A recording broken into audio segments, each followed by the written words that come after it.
Okay, Germs, good morning, good morning. 6 na araw na lang, Pasko na naman. Merry Christmas sa inyong lahat. Merry Christmas sa mga taga-subaybay natin dito sa ating YouTube channel, sa mga followers natin sa Facebook. Maraming salamat sa suporta. Ngayong umaga magkakaroon lang tayo ng maikling reaction video about dito sa mga customer ng mga shop, motorcycle shop, na mga nagpo-post ng kanilang mga expenses sa kanilang mga motor. Yung tipong meron silang resibo, tapos after nila magpagawa sa isang shop, tatanungin nila kung makatarungan ba yung singil sa kanila dun sa shop na yon.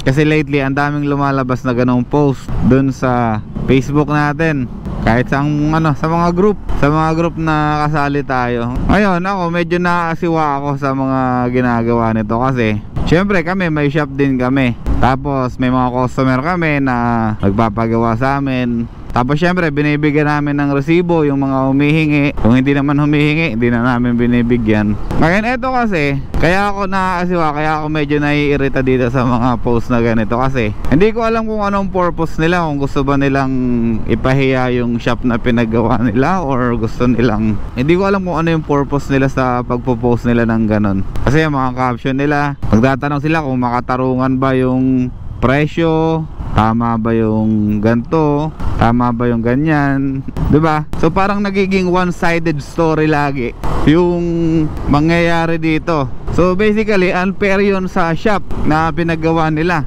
Kasi magpo-post ka ng gantong presyo, tapos syempre yung iba nakapagpagawa ng mas mura sa iba. Ngayon ang iisipin ng tao, overpriced yung shop na yon or masyadong mataas maningil, 'di ba?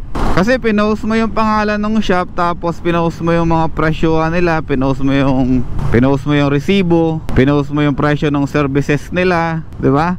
So nagkakaroon tayo ng parang one-sided story na negative para sa shop. Kaya medyo nakakairita kasi kami may shop kami, 'di ba? Alam nyo naman yun, may shop kami. Ngayon, ang presyo ng mga item, tapos ang presyo ng mga services ng mga shop, iba-iba talaga yan. Unang-una, iba-iba ng supplier yung mga yan. Iba't iba klase ng services, iba't iba ang quality ng gawa. Kaya magkakaroon talaga ng differences sa kanilang mga paninda. May mga paninda na ganito, may mga paninda na ganito presyo, sa iba mahal, sa iba mura. Hindi natin masasabi na pare-parehas lahat yan. Unang-una, yung iba nagtitinda sa online, walang puhunan sa renta, walang puhunan sa business permit, walang puhunan sa tao, or sarili lang nila yung pagbebenta. Kumbaga sila na yung manpower, wala silang mga binabayaran, wala silang mga expenses. Unlike sa mga shop na kagaya namin, may mga expenses kami sa utility, may mga expenses kami sa manpower, tapos mayroon kami mga expenses sa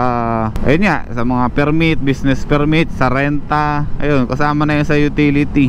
So magkakaroon tayo ng pagkakaiba-iba. Unang-una, yung services namin iba rin sa services nila. Mas masasabi ko na mas maganda yung service namin sa shop, so magkakaroon tayo ng mas mataas na singil dyan, diba? For example, ang change oil namin 20 pesos.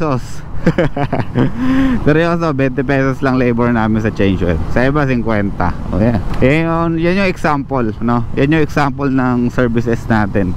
Ngayon, doon naman sa mga nagpo-post ng kanilang mga resibo na mga naghahanap ng kakampi sa social media, huwag nyong gawin yan. Kasi unang-una, nagpagawa kayo sa shop, dapat dun palang sinettle nyo na yung expenses ninyo. Tinanong nyo na kung magkano yung ganito, tinanong nyo na kung magkano ang mga presyo ng mga item, services, labor, lahat yan dapat tinanong nyo na. Ngayon, kapag nag-agree kayo na magpagawa, tapos alam nyo naman yung presyohan, ibig sabihin okay na kayo dun sa ganong presyo, diba? Stop na kayo dun, wala na kayong say dun, kasi parang pumirma ka na ng kontrata eh. Once na nag-oo ka na dun sa kanilang presyo, once na nagsabi ka na sige, gawin na natin yan, diba? Once na sinabi mo na yun, parang gentleman's agreement na lang yun eh. Hindi na kailangan ng papel. Sinabi sa'yo, paggawa ka ng MDL, ang labor mo ay 1.5. Nag-isip ka ngayon ng 5 minuto, 1.5. Pumayag ka,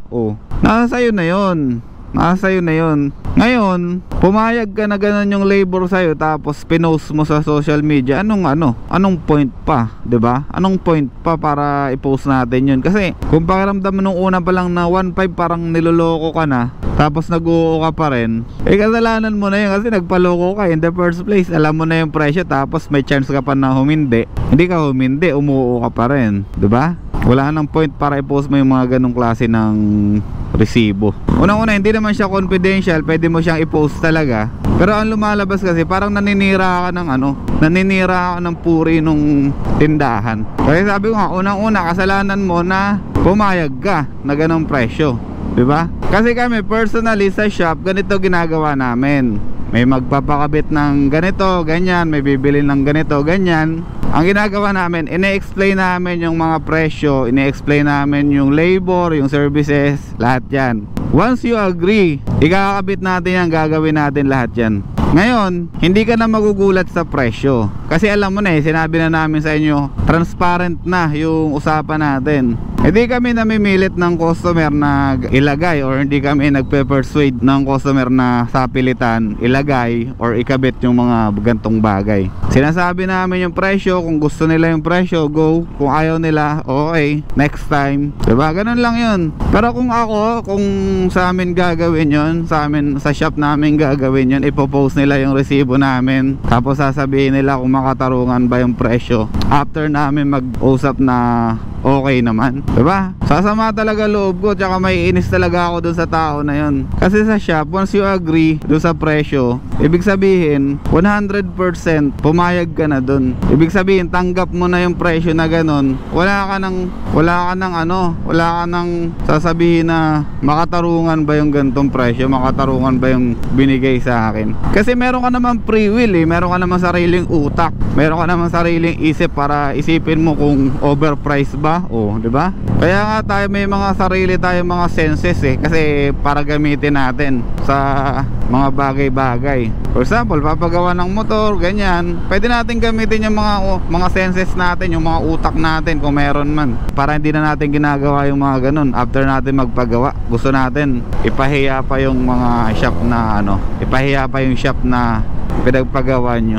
Ang kaibahan lang kasi sa shop namin dito sa JR Motorworks, kami mismo hands-on kami, yung kuya ko, yung ate ko, ako, hands-on kami sa customer. Kami mismo yung nakakausap ng customer, hindi yung mga mekaniko, hindi yung mekaniko yung nagbibigay ng presyo. Kami mismo ang nagbibigay ng presyo sa customer. Yun yung ginagawa namin. At least yung customer namin, meron silang parang confidence din na yung presyo namin ay eksakto or tama. Kasi yung iba kasi iniisip, pinapatungan pa ng iba. For example, sa ibang lugar, makakausap nyo yung parang mga fixer, tapos ang original price ay 100, ang gagawin ng fixer ay gagawin 150. So magkakaroon ng patong yung presyo. Ngayon sa amin, kami kausapin nyo, kuya ko, ate ko, ako, makakakuha kayo na eksaktong presyo nang walang patong. Kung ano yung presyo sa shop, yun talaga yung makukuha ninyo.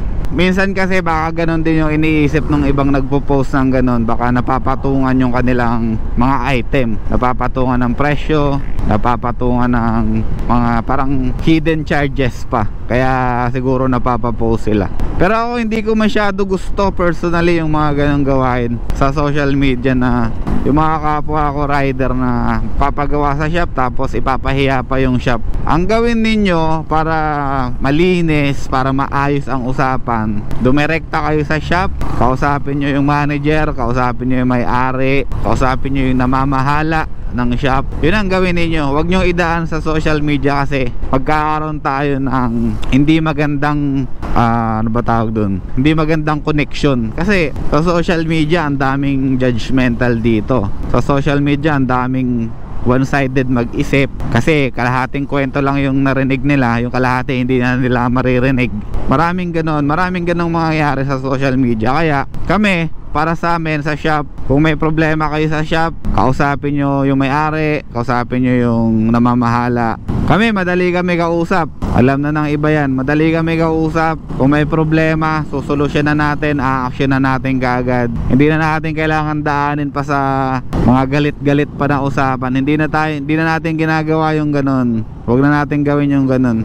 Pero para fair sa lahat, no, huwag kayong nagpo-post ng mga negative, na ganun. Kasi once na nag-post ka, may mga nag-comment, may mga nagsulsul sa'yo, bibigat yung pakiramdam mo eh. Parang ang iisipin mo, naisahan ka, diba? Iisipin mo, naisahan ako nung shop na yun, hindi na ako babalik dun, diba? Ganun lang kasimple yun. Kaya sana iwasan na natin yung mga ganung posting. Sana iwasan na natin yung mga ganung bagay, kasi hindi nakakaganda sa community natin bilang mga rider tsaka mga shop. Kasi sa kalsada, ang magtutulungan lagi dyan ay mga shop tsaka mga rider. Kaya ayun, kain muna tayo. So nga pala, ito yung magiging future shop natin. Ayan, dyan tayo po pwesto ng wiring natin. Kung napapansin nyo yan, dyan tayo po pwesto ng wiring natin. Tapos dyan na rin tayo maglalagay. Ayan, yung kulay dilaw na roll up na yan, yan yung gagawin nating shop para sa mga electrical natin. Okay, so ayun lang para sa araw na to. Sobrang ikling vlog lang natin. Woo! Maraming salamat sa lahat ng mga taga-suporta natin. Jeff Rocks out.